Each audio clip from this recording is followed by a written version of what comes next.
Цього разу розглянемо умовне форматування. Ховається воно ось за такою кнопкою. Якщо натиснути на неї, ми можемо побачити багато умов, за якими буде відформатовано вміст комірок. Відпусти мене, припини слова, придивись навколо те, чого не чекав. Також можна створити власне правило. Ніхто не привертав любов твоїх долонь. Ти просто так їх любиш, просто так їх любиш. Блядь. А тепер розглянемо їх детальніше.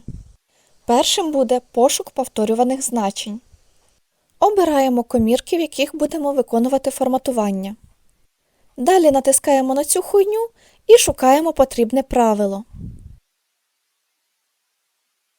А тепер можемо вибрати, як будуть виглядати знайдені значення.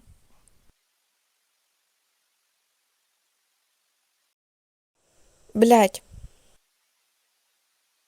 А тепер я покажу, як форматувати комірки з вмістом тексту.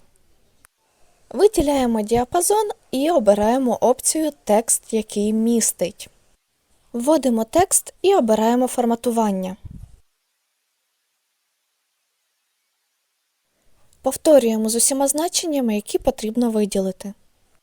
Як бачите, не обов'язково вводити усе слово, якщо у діапазоні немає слів з однаковим початком. Без відпусток і без вихідних, без перерви на обід, просто так для всіх. Під пекучим сонцем ми піддали сніг. Скільки б ти так зміг, просто так для всіх. Далі подивимось, як працює умова виділення менших значень за визначене. Обираємо потрібну опцію. Виділимо людей, які народилися до 1 січня 1966 року. Вмикаємо таку логіку. Вони старші, значить дати народження у них менші. Також можна прописувати формули, які будуть шукати клітинки з потрібними значеннями.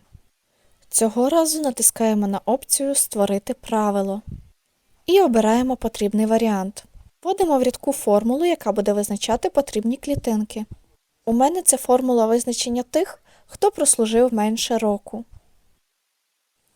До речі, важливо вводити адреси комірок без знаку долара, бо з ним формула діятиме не в усьому діапазоні, а лише у введеній комірці. І обираємо формат комірок. Ще є купа варіантів графічного відображення правил. В них можна використовувати правила, встановлені за замовчуванням, або змінити їх, натиснувши додаткові правила. Тут можна змінити як ті ж піктограми, так і правила їх застосування.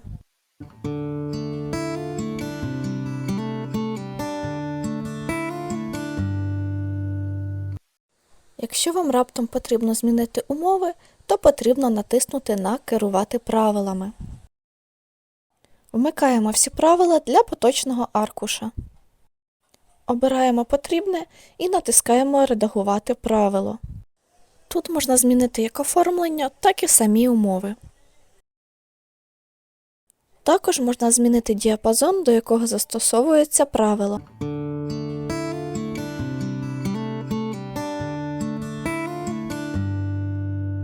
Після застосування умовного форматування дуже зручно фільтрувати. Наприклад, подивимось, хто у нас в строю.